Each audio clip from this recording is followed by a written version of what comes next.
Illinois shake things up in the Big Ten? That's on today's Locked On Big Ten Squad. You're talking ball with the Big Ten Squad. From USC to Ohio State, from Michigan to Oregon, from Nebraska to Washington, it's the local experts of the Locked On Podcast Network bringing you scoops, breakdowns, and the most comprehensive preview of the upcoming Big Ten weekend. No hurt feelings and thin skin allowed. Squad up, you're part of the Big Ten Squad. Happy Thursday, everybody. Welcome to this week's Locked On Big Ten Squad. I'm your host, Spencer McLaughlin, neutral arbiter of all things college football. Trent Condon of Locked On Hawkeyes has to go, so before I introduce everybody else, we started this a little late. Trent, give me your thoughts on the new 5-5 eligibility rule likely to be the law of the land in college football. Yeah, I absolutely love it because I've been complaining about this for about the past decade. And certainly when the ridiculous 4-game, you can still redshirt rule went in for football, it felt like it was inevitable that it was going here. Get away from the waiver process. No more sick uncle, any of those kind of things. 5 for 5. It is the right thing to do. It is one of the few things that the NCAA feels like they actually got right. That is a seasoned veteran take right there. Look, it got it in under the bell, just like that. So Trent's got a roll. Jacob Goins of Locked On Hoosiers is here. Isaiah Hole, Locked On Wolverines. Ryan Herrings of Locked On Badgers. And Jay Stevens of Locked On Buckeyes as well. Goins, welcome you're back, in. Spencer. Welcome back. Thank you. It is great. Yeah. It is great. It is great to be back. Order has been restored. I here can't at the believe Big you Ten did Squad. Come back. The trip you took and the places you went, I just figured you'd stay. But I know there was a small temptation, but I got to tell you, I missed air conditioning and good water, man. By the end of it, I saw that heat wave coming. I said, I don't need to stay over here. No AC? God, they really don't have air conditioning? I know, dude. Of all the things the Europeans on the internet are amazed at America about, I'm surprised AC hasn't come up more often. You know, they're impressed with things like Buc-ee's and free refills and like all this stuff. Like, I can't believe Waffle House is amazing. It's just incredible. And I'm like, have you been to a college football game yet? Clearly, you haven't. But soon, Jacob, we may very well have some semblance of steady rule-following procedures for everyone to adhere to. I'm sure a few people will try and challenge this, but overall, I feel like this is one of those things that everybody actually thinks is a good idea.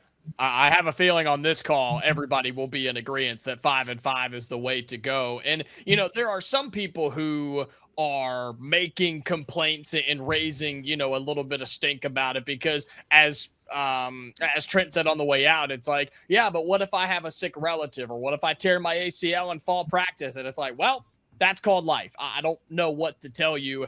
The NCAA has been pushed around for so long. They finally decided to put in some guidelines, to put in basically an order of this is how it is, no matter what. Everybody fits into this system, and I think it's the way to go. I like Dolores Umbridge out there. They will have order. Did anybody get that reference? Nope. Isaiah, at least a little? Okay, cool. You guys are all too cool for Harry Potter or whatever. Anyway, Craig, we're moving in the right direction, right?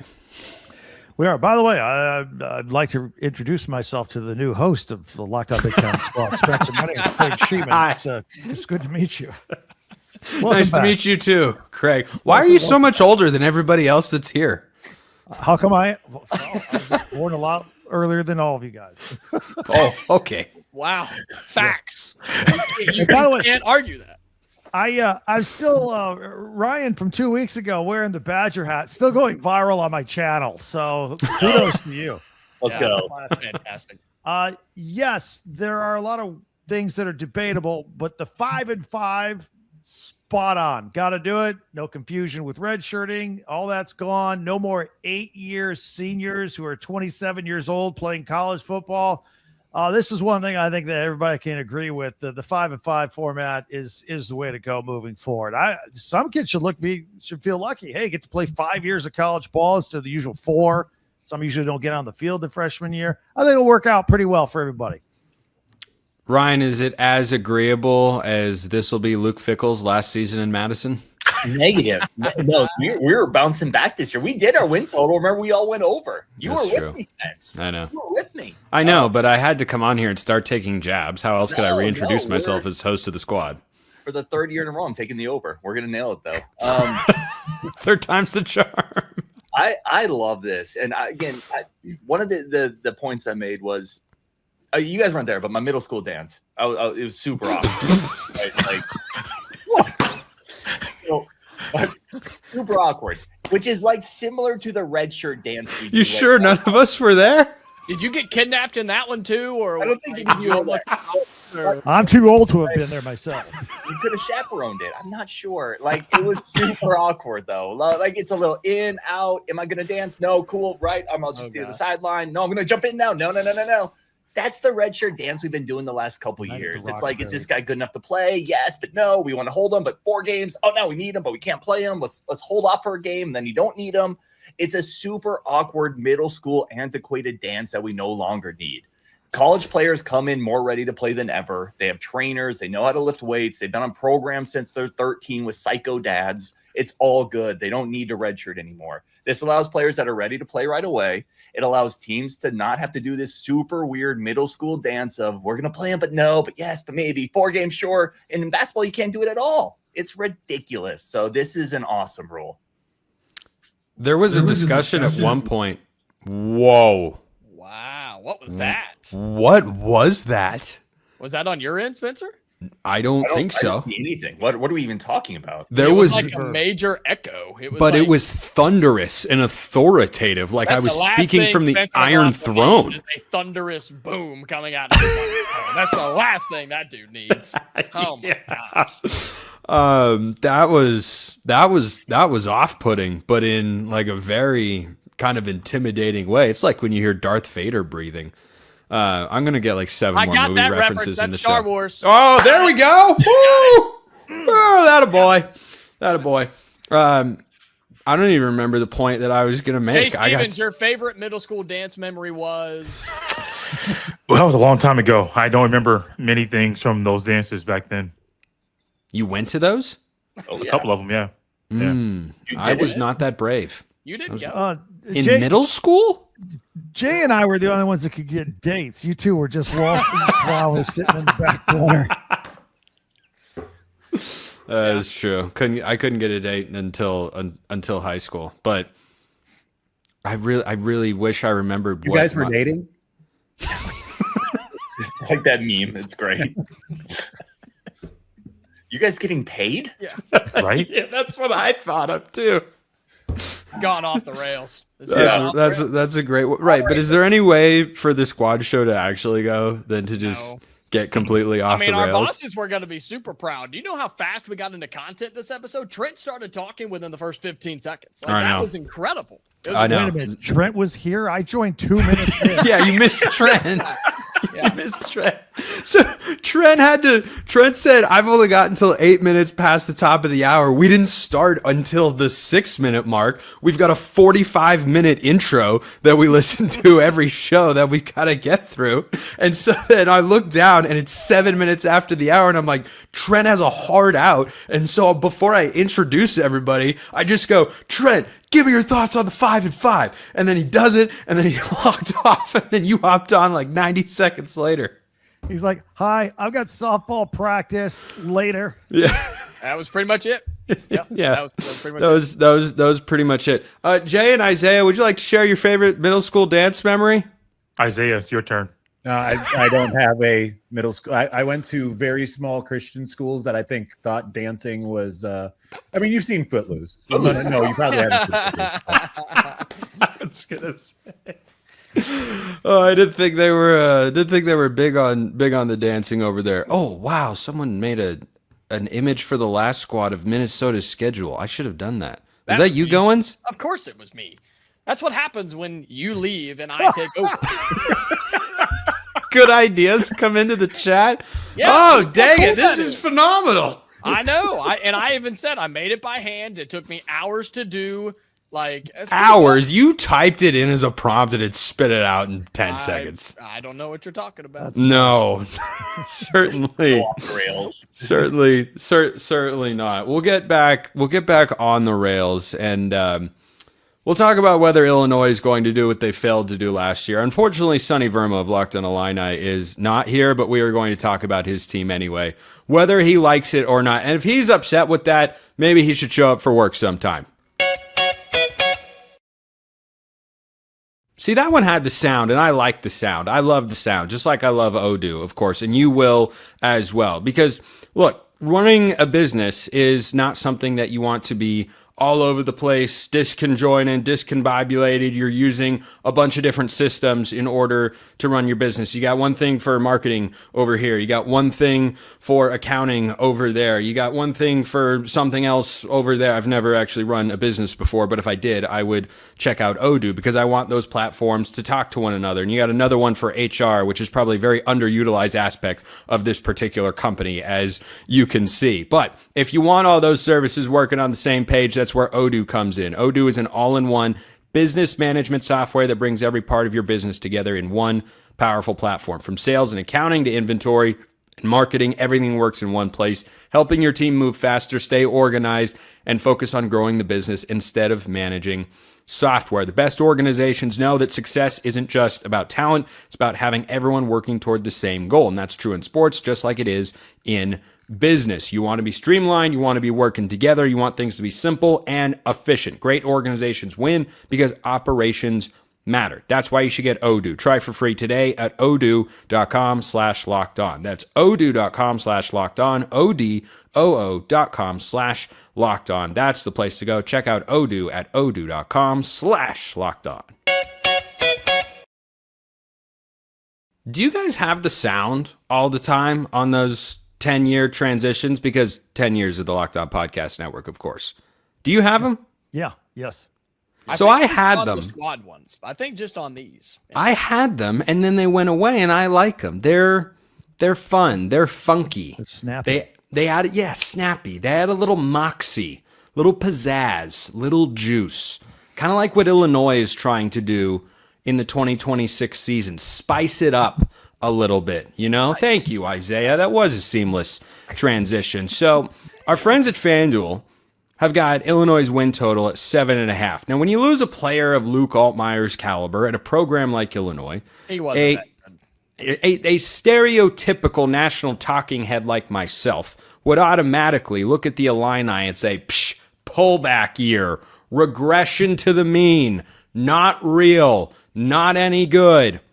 But then you get a scheduling break like the one the Illini got, and I tell you what, Jacob Goins, for those on audio, the schedule goes like this. UAB, Duke, Southern Illinois, all at home. They go at Ohio State, they host Purdue, at Michigan State, a bye before they play Oregon, go at Maryland, host Nebraska, go at UCLA, host Iowa, and then go at Northwestern. I have seen far more difficult schedules than this one for Illinois. So 7.5. Where are you feeling on the Illini? Flush out the thoughts of the team that I might have picked to beat Indiana last year. Yeah, you want to know what happened in the result of that game? It's the photo behind me. That was the historical beatdown that Indiana handed out when pretty much everybody realized, okay, the Hoosiers were for real. Look, 7.5 is not crazy, right? That's not an unattainable win total. And you start looking at the schedule as you just read out, they should start 3-0. I think they can beat. I'm looking at games they can win. I think they beat Purdue. I think they can beat one of Maryland or UCLA on the road. That's 5. They'll beat Northwestern on the road. That's 6. Now you're talking about trying to find 2 more wins with Ohio State, Michigan State, Oregon, and Iowa. And Nebraska in there too. I don't know. They get some of their tougher games at home. Going on the road to Ohio State, don't worry about that one. But hosting Nebraska, hosting Iowa, I'm going to say they get 7. I think they go just under their 7.5. I'll say they go 7-5 this year. I don't trust them in some of those 50-50 games on the schedule. They are tough. They have struggled to really level up and beat, the Wisconsins of the world. the cream of the crop. He struggled with that last year. You are not incorrect. One of four teams that struggled with that task last year. This is true. This is very true. Craig, you look at the Big Ten as a whole. But before I press you on taking the over/under of 7.5, why do you think Illinois has been able to be good but hasn't leveled up to be great? Well, I think Bret Bielema puts a premium on his line of scrimmage guys, and that's just fundamental, right? If you get good in the trenches, you can probably fight for a 500 schedule and then add a couple of wins. I mean, he's won 19 games in the last 2 years. That's pretty good. Before I give you a win total, though, as an Indiana grad, I got to ask Jacob, as the Hoosiers beat Miami in the Natty, crushed Alabama in the Rose Bowl, beat Oregon twice, won the Big Ten championship. You're putting a picture of a game in September against Illinois on your wall? That's what you chose? To be fair, I bought this like 2 weeks after the game and hung it up mid-season, and then they just continued to top it and top it and top it. So yeah, I might be due for an upgrade, but I didn't know that they were going to have 8 other performances better than the beatdown they handed to Illinois. In my defense, I think that Illinois game is the best one. At the time, the Illinois seemed like a once in a lifetime blowout. I'll give you that. And who knows what was coming? This is the best it'll ever get at Indiana for football. Yeah. A ranked team that we blew out. What more could they possibly achieve? Yeah, exactly. I got Illinois at 7 wins through the Nebraska game. So can they win one more at UCLA, home against Iowa, or at Northwestern for the season finale? And I think they can win one of those. I think all those 3 opponents are pretty good, so it might be sketchy. So if they get over this year, I mean, it's by the hook. I'll give them the 8th game if they can come up with a win in those last 3. So you like them at the over 7.5. By the way, work in silence sometimes, my friends. Oh, dang it, that's not as good. Whoa! It also wasn't silent, if you want to be really fair. I should have muted my mic. Yeah. More while I was typing. I mean, that's not bad. Of course, now you can just see my shoulder flailing in the corner of the screen. Yeah, like I'm getting some type of Dak Prescott workout, just. That's also not right. That's not correct. Indiana's not on that schedule. Oh, dang it.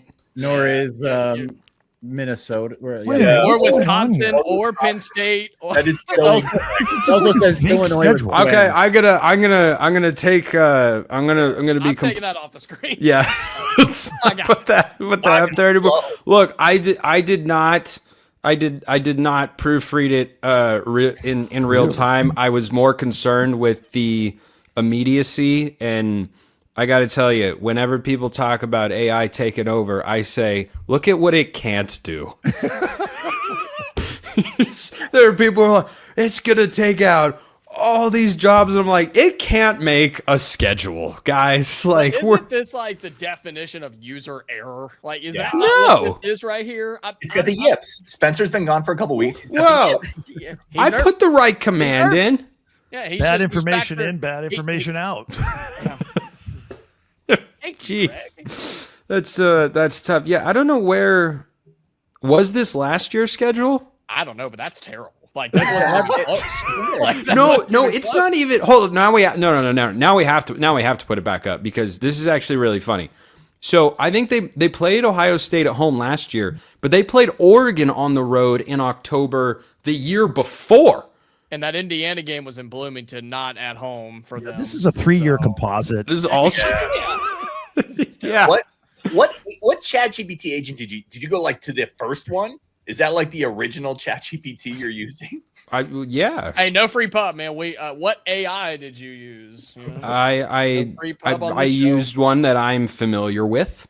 That given clearly not. How did you get this other? Like, this is perfect. Is this even accurate? This is accurate. Yes, the Minnesota one is accurate. Right? Dude, Minnesota, Michigan, week 5 in Minnesota, right? Yeah. Okay. Minnesota, Mississippi State is such a random non-conference football game. It's awesome. That I would love for Minnesota to beat so that we can go to SEC folks that love to be like, the SEC's depth.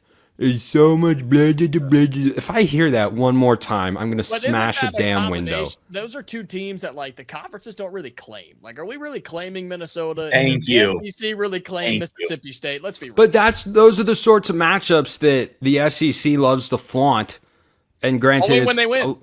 Only when they win. Yeah, only when they you know win. what? Only when they win, of course. If Isaiah and Michigan can beat Oklahoma and Ohio State can win against Texas, then we just shut them up for good, right?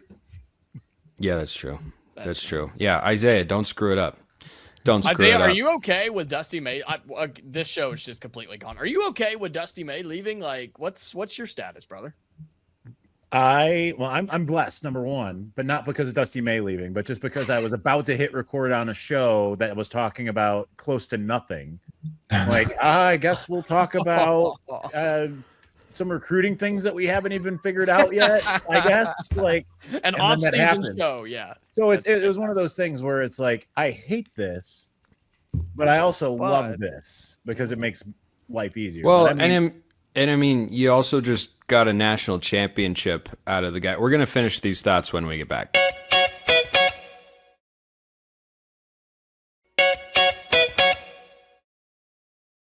You just got a national championship out of Dusty May. So how mad can you actually be that he bolted? Because let me tell you, I know I am neutral arbiter of all things college football back there, but I'm just gonna like hypothetically put myself in the shoes of I don't know, an Oregon fan, just as like a random school to pick. If I were an Oregon fan and I'd waited a lifetime or more, seemingly, for a national championship in football, when that one arose, I can assure you, if they went 3-9 and 3-9 the next 2 years, I wouldn't care. I would not care in the slightest. Eventually I'd want him to get back to it and make the climb again. But there's just an element, if Dan Lanning bolted after that for, I don't know, the Kansas City Chiefs job or something, and then whoever they hired went 3-9 the next year, I'd say, well, remember that time they won the national championship? That was cool. Is that how you're feeling, Isaiah? well, here's the thing that I got to tell you about Michigan fans. They say that until everything, like coming off of Jim Harbaugh and him winning the national championship and leaving, it was kind controversy of like, free, yeah. Yeah, I mean, exactly. I mean, that's the great thing is squeaky. Everything was squeaky clean. Squeaky. No one's saying anything about it anymore at all. But it's like he leaves and everyone says, you know what? Like we can just go like 6-6 this year. Or who cares? We won the championship. And then the moment they started losing to Texas in week 2, fire everybody. Unacceptable. I hate this program. We haven't won a national championship in at least a couple months. This is absurd. What happened to the program I love?